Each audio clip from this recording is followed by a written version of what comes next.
Welcome to my YouTube channel. আজকের ভিডিওতে থাকতেছে কিন্তু ব্রাহ্মণবাড়িয়ার ভাইরাল একটা রেস্টুরেন্ট।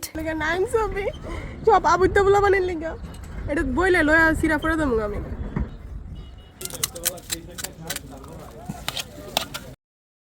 एक मछली पानी में गई दो मछली তো মুরগা উড়ে না, মুরগা উড়ে না।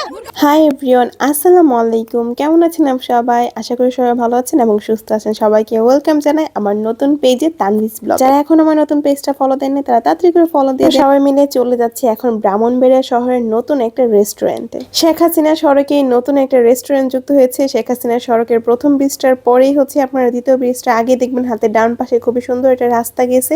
এই রাস্তাটা দিয়ে একটু সামনে হাঁটলে আপনারা দেখতে পাবেন সেই রেস্টুরেন্টটা। শিমাইলকান্দি নতুন করে যুক্ত হয়েছে খণ্ডত্ব বাঙালিয়ানা রেস্টুরেন্ট। মনোরম পরিবেশ, সুন্দর সাজসজ্জা আর শান্ত একটা ভাইব, সময় কাটানোর জন্য একদম পারফেক্ট একটা জায়গা। আর ব্রাহ্মণবাড়িয়া সদর থেকে তো একদম কাছেই, অনেকেই চিনে থাকেন এই জায়গাটাকে শেখ হাসিনা ব্রিজ হিসেবে, অথবা অনেকে আবার এটাকে মুগ্ধ ব্রিজও বলে। তো আমার সঠিক নামটা আসলে এখনো জানা নেই আমি কোন নামে ডাকবো। তো আসলে আপনারা যে নাম বললে চিনবেন, আমি সেই নামটা বলেই ডাকার ট্রাই করতেছিলাম। আর দেখেন কতটা সুন্দর একটা পরিবেশ, অনেক সুন্দর, একটু গ্রামীণ ভাইব আনার চেষ্টা করছে। আর এখানে সব থেকে বেশি আকর্ষণীয় হচ্ছে গাছটা। এদিকে চাইলে ভিতরে বসেও আপনারা খাওয়া দাওয়া করতে পারবেন, বাহিরেও বসে খাওয়া দাওয়া করতে পারবেন। আমার কাছে তো ভালোই লেগেছে। আপনারা চাইলে শহরের একদম কাছেই ফ্যামিলি নিয়ে, বন্ধু বান্ধব নিয়ে এবং কি আপনাদের বাচ্চা নিয়ে সুন্দর করে এখানে খুব সুন্দর একটা সময় কাটাতে পারেন। বাচ্চাদের জন্য রয়েছে রাইডস এবং কি বড়দের জন্য রয়েছে রাইডস। আমি এখানে কি বলতেছিলাম আপনারা হয়তো ভিডিওর প্রথমেই শুনে লেছেন যে আমি আসলে কি কইতেছিলাম। তো আমি ভাবছিলাম যে এই নাগরদোলাটা হয়তো বা আবুদ্দারের লেগে, এর লেগে আমি আমার বোনকে বলছিলাম, বোন আমি কুদ্দুর বইতে আমার একটু এমনি দুল দিয়ে সান্ত্বনা দে। কিন্তু পরে জানতে পারলাম যে না, এটা বড় আবুদ্দারের লেগেও, ছোট আবুদ্দারের লেগে। দেরি না করে তাকদা করে আমরা নাগরদোলা উঠে গেছিলাম গা। আর উঠবার পরে আমরা এখানে কিন্তু 5জন বোন ছিলাম, কিন্তু আমার একটা বোন ডরা এলিকে নাগরদোলা উঠছে না। ভাই আমি ব্রাউনবাড়ির বিলাফান, আমি তার রাইস মাইটস কোনো কিছু ডরাই না। আমরা একবার না দুইবার উঠছি। কে আছেন আমার বোনের মতো যে নাগরদোলা উঠতে হনো ডরান। তারপর আমরা নাগরদোলা উঠে সেখানে বসছি আটা দেওয়ার জন্য। আর আমার বোন আমাদের সবার জন্য একটা করে গোলাপ নিয়ে আসছিল, ওইটা সবাইকে দিয়ে দিতেছি। ওই দিন আমরা ভাই বোন মিলে সবাই ঘুরতে পেরেছিলাম। আর আমরা শুধু খণ্ডত রেস্টুরেন্টে না, আমরা এরপরে অনেক ঘোরাঘুরি করছিলাম। ওই ব্লগটা দেখতে হলে আমার সানায়া ব্লগস পেজে যেতে হবে। আর এই ব্লগটা আমি আমার তানভিস ব্লগ পেজে আপলোড দিয়েছি। ও আমার ছোট বোন, ওকে আমি অনেক বেশি আদর করে। সাথে যে বসেছিল এটা আমার বড় বোন, আর এটা ছিল আমার ননদ আর আমার ভাবিমণি। আর এখন হচ্ছে দেখাবে আমি আর আমার ভাইকে। আমি ওর সাথে অনেক বেশি ফ্রি। ও আমার মাত্র 6 মাসের বয়সে ডিফারেন্স, বড় ছোট। ও আমার বড় 6 মাসের, আমি ওর 6 মাসের ছোট। ও যেখানে থাকবে ওর থেকে আমি কোনো কিছু নিব না, দুষ্টামি করবো না, সেটা হইতেই পারে না। তো ঘুরলে হইতো না, যেহেতু এখন একটুখানি গরম পড়ছে, এলিগা ভাবছিলাম ঠান্ডা ঠান্ডা আইসক্রিম খাওয়ান যাক। এলিগা দেখতেছিলাম যে কোন আইসক্রিমটা খাবো। তারপর আমরা এই চকবাটা নিয়েছিলাম, কিন্তু ট্রাস্ট মি এটা সেভোয়ের চকবার এত বাজে টেস্ট ভাই। সবগুলো চকবার আইসক্রিম আমি খাইছি, খুবই মজা। বাট এটার কি লেগে এত বাজে আমি জানি না।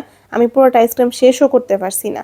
এখন সবাই মিললে আমরা চিয়ার্স করে আইসক্রিম খাবো। কে কে আছেন আমার মতো আইসক্রিম অনেক বেশি পছন্দ করেন? অনেক বেশি আইসক্রিম পছন্দ করার পরেও আইসক্রিমের টেস্ট আমার কাছে ভালো লাগে না, আমি পুরোটা আইসক্রিম ফিনিশ করতে পারি না। আর ওই দিকটা দিয়ে আমার বোন দুইটা আইসক্রিম নিয়ে খাইতেছিল। ভাই ও আমার থেকে বেশি আইসক্রিম লাভার। আমরা ভাই বোনেরা যেদিন ঘুরতে যাই ওই দিনটা আমরা অনেক অনেক অনেক বেশি এনজয় করি। দেন আমরা খেলতেছিলাম মানে এক মাছলি, পানি মেঘাই ঝাপাক, তারপর খেলতেছিলাম চিড়িয়া উড়, পাঞ্ছি উড়। আমরা ভাই বোনের একসাথে হইলে আমরা অনেক বেশি মজা করি। ঠিক আপনারা এইভাবে ফ্যামিলি নিয়ে, বন্ধু বান্ধব নিয়ে চাইলে খণ্ডত রেস্টুরেন্ট থেকে ঘুরে আসতে পারেন। একদম খোলামেলা একটা পরিবেশ। আশা করি আপনারা গেলে আশা করি ভালো লাগবে। আমরা এখানে অনেকক্ষণ আটা দিচ্ছি, আটা দেওয়ার পর চলে গেছি আমরা পানিপুরি ট্রাই করার জন্য। এখানে পানিপুরি, দই ফুচকা, নর্মাল ফুচকা অনেক কিছুই পাওয়া যায়। তো আমরা ভাবলাম যে পানিপুরিটা ট্রাই করে দেখি কিরকম। আর এখানে 4টা টক দিতেছিল। আমার কাছে পানিপুরি দেখে মনে হয়েছে যে টেস্ট ভালোই, এই জন্য আমরা টেস্ট করছিলাম। আমার কাছে তো অনেক বেশি ভালো লাগছে। আপনারা চাইলে ট্রাই করে দেখতে পারেন। মাত্র 50 টাকা করে প্লেট ছিল। আর এখানে দেখেন কি কি ধরনের টক দিছে। টকগুলো দেখতে অনেক বেশি লোভনীয় ছিল। মিষ্টি টক, বোম্বাই মরিচের টক, ঝাল মিষ্টি টক, তেঁতুল টক, অনেক ধরনের টকই ছিল।